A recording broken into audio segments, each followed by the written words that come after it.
Hey, welcome this morning. How you doing today? Listen, have you ever looked at other people's lives and then your life and wondered why are they enjoying life, succeeding? It looks like they're living their best life and you just seem to be struggling. Or maybe you're comparing your situation to somebody else. You're comparing what they have to what you have and wondering, why don't I have this? And here's the deal. You have to make a decision and a choice to live your best life, to live the life that you want. You can choose to not. You can choose to live in a state of emotion, of worry, of stress, of fear, or you can choose to live in joy, victory, happiness, greatness. And it's a choice. And so what happens is we give up the control and the authority of our best life to other people, outside circumstances. And we're saying, well, I guess I'm just not made to live my best life. And I want to say this to you, that's wrong. That's a twisted way of thinking. You're not supposed to live somebody else's best life. That's silly. And that's what most of us are trying to do. We see somebody else, we say, if only I could have been them, or if only I could have what they had. When in fact, we were made individually, uniquely, and made for greatness that God put inside of us when he created us. And so in that, it's a choice to then walk out and choose to live in that state of our optimal, our best. And yet so often when things come in, we choose the lesser state of being, the lesser way of living, because it's a comfort zone, or because that's what we were taught, or that's how we have normally done things. You have to choose what emotion that you want to have. And your emotion is tied to your beliefs. So beliefs tie to actions. An emotion, most people don't realize, is actually an action to be in an emotional state that you have control over. I didn't know this for the longest time. Go figure. And so I was letting my emotions control my outcome, my state, my life.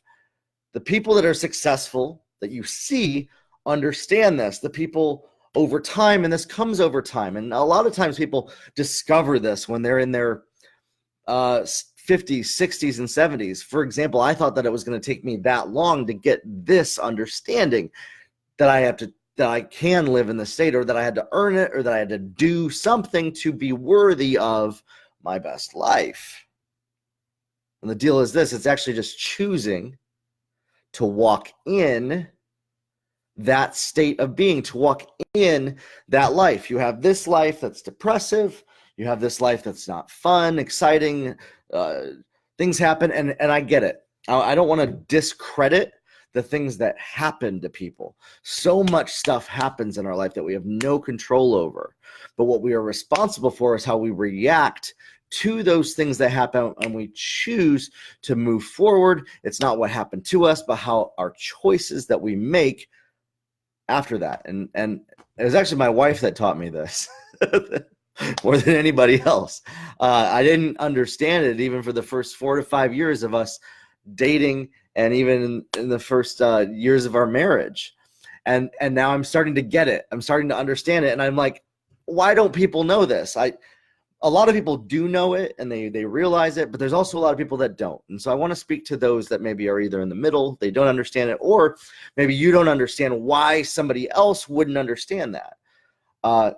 It ties to belief system. It ties to what you believe about your life. And so if you believe that outside circumstances control your emotions, then you will be at the control of all of that. But once you realize that you can choose the emotion, and you walk from that belief, that choice, your actions then follow. And then when you make this consistent, a habit over time, and your habits shift, you change the habits, you change the way of being, the way of living from that state, your life will transform. I did a podcast this week, episode number 22 of the podcast.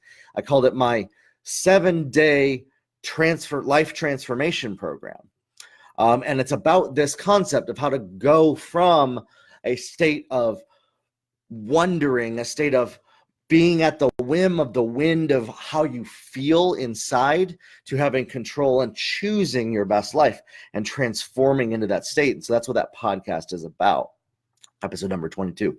I'll leave it in the comments and in the link below. I really recommend it to anybody if you're struggling with anything, if you're wanting, or you feel like there's something more for you in life, there's something greater, or that you are made for more than the life that you're living right now. It's time to step into that, choose to live in that more, which is sometimes a process for people, and I get that. And so that podcast is a resource and a tool that I put out there to help walk you through from my own example, but kind of a way that a system of thinking, a framework that will help you unlock and self-discover those areas in your own life. So go check it out. Grow your life, everybody, and we'll talk soon.